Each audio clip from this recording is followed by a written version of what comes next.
As the Ravens travel up to Green Bay to take on the Packers this Saturday at 1 o'clock, there's a number of questions that still need to be answered in this final preseason game.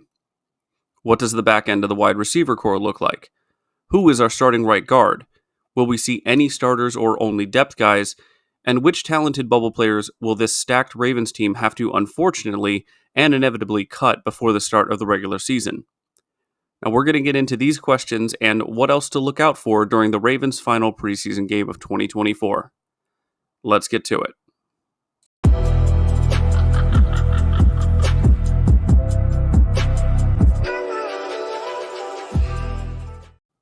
Welcome in everyone, this is Jordan with Ravens Flash Report, and today I'm going to be sharing with you what I will be paying attention to most in the Ravens' last preseason matchup. We have a lot to get into in this video, so let's jump right in. Starting out with what I believe to be the most interesting battle on the roster, the starting right guard. Through the first two preseason games, and even through most of training camp, we've seen Daniel Faalele take nearly all the first team reps at the right guard position. However, many fans and fellow content creators have speculated that perhaps all that work for Faalele was simply to see if he could fill in as a backup. There is speculation that the Ravens have always thought of Ben Cleveland as their starting right guard and simply wanted to see what other positions he could potentially fill in for along this offensive line, hence his snaps at center. There is good reason to believe this theory, as we know Patrick McCarry has the ability to fill in at center, and the Ravens even drafted a center this year in the 7th round. Even more fuel was added to the fire during this week, as Ben Cleveland has indeed started to take first-team snaps at right guard. With all that said, however, what happens in practice and even this final preseason game doesn't mean that's who we'll see out there in Week 1. Moving on to another position group where the battle has lower stakes than a starting offensive line position, but still very interesting, as there may be two spots up for grabs at the back end of the wide receiver group. We know that Zay Flowers, Rashad Bateman, Nelson Aguilar, and apparently Devontae Walker, who returned to practice this week, are locks to make the final roster. Now, I have said over the past couple of weeks that I believe Tylan Wallace has played well enough to have locked up a spot as well. So, if you agree with my logic about Wallace, which receiver is left fighting for that last position?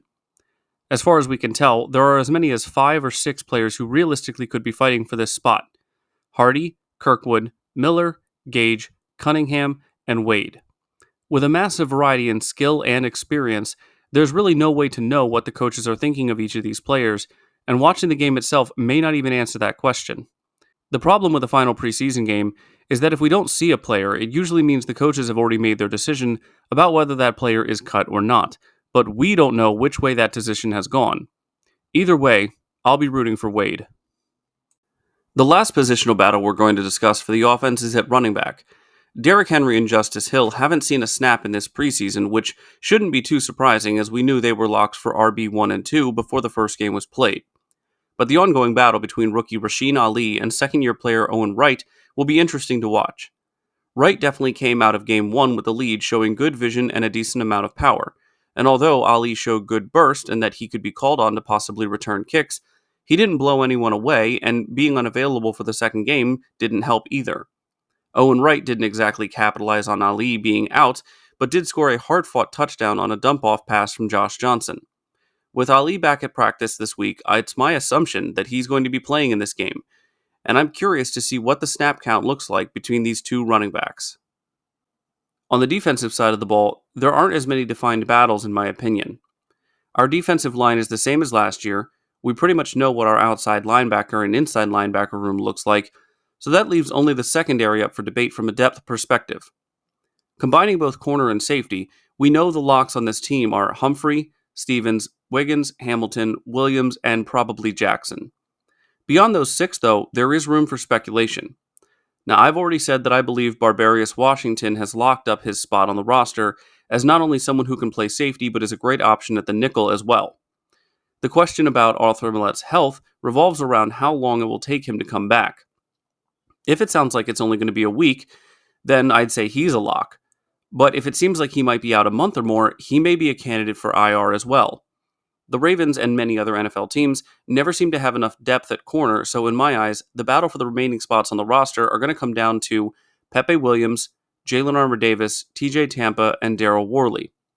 Millet's availability also throws the roster status of both Sanusi Kane and Bo Braid into question, because even though they are safeties and Millett is a corner, his biggest impact came from his ability to play nickel, an ability that we just discussed can be performed by Barbarius Washington. I'd love to keep Kane and Braid, two talented safeties, but from a numbers perspective, it just doesn't seem to make sense to keep both. This Baltimore Ravens roster is not an easy one to make. There aren't a lot of holes to fill for a team which, despite losing a significant amount of talented players in the offseason, has seemingly had very little drop-off if any exists at all. Watching who plays more and who plays less during the preseason is always interesting, but knowing ahead of time how loaded this team is, and knowing that we are going to unfortunately have to cut some very talented players, makes me appreciate this final preseason game even more. With the bubble guys, there's no telling if any of them will ever wear a Ravens uniform again in their careers, so let's just hope that everybody makes it out of there healthy. Well guys, those are the most important position battles that I'm looking forward to watching in the Ravens' final preseason game.